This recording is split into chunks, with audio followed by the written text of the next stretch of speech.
Jaz bi na začetku takoj pozval, cenjene govornike, da nekako otvorijo tudi ta koncert s svojim sporočilom in najprej bi na oder poklical spoštovanega župana občine Zagorje ob Savi, občine, ki se že vsa leta, bori za višjo kakovost življenja v tem prostoru, se pravi gospoda Matjaža Švagana.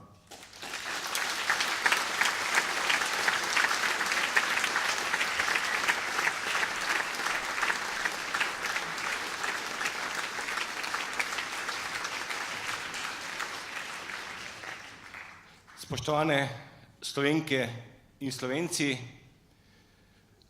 lahko rečem Slovenke in Slovenci, kajti danes ne govorimo več o peščici ljudi. Govorimo o vseh tistih, ki jasno dajemo danes sporočilo, dosti imamo, in vseh tistih, ki nas vsakodnevno tudi iz cele Slovenije podpirajo in pravijo, prav je, da ste se uprli, da poveste, kdo ste in kaj hočete.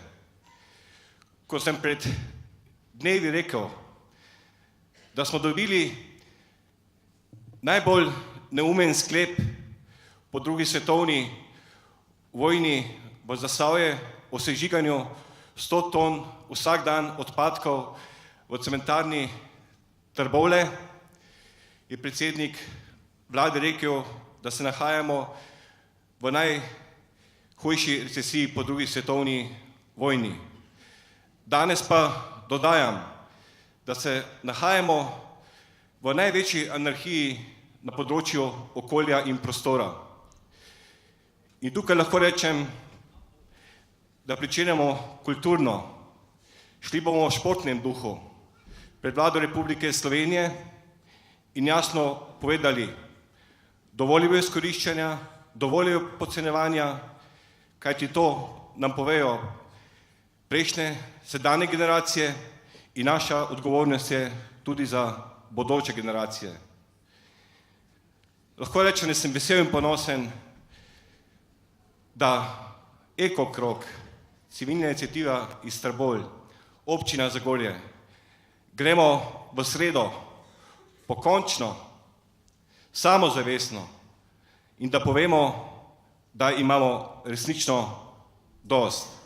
In tudi besede, ki mi rečejo, počakaj, da bo konec recesije, potem se bomo pa pogovarjali o okolju in prostoru. Ne, kapital ne bo prevladal nad nami, želimo, zahtevamo, da živimo v okolju, kakšnega predeva ustava, o čistem in zdravem okolju. In to je tisto minimalno. In napovedujem največji upor na področju okolja in prostora v samostojni Sloveniji republiki, na žalost, prvi, ampak lahko rečem, da bo uspešen.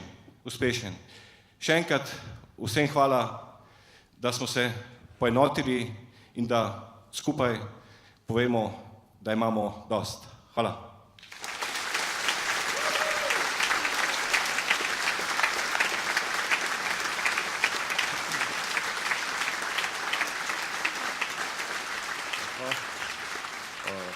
Hvala, gospod župan.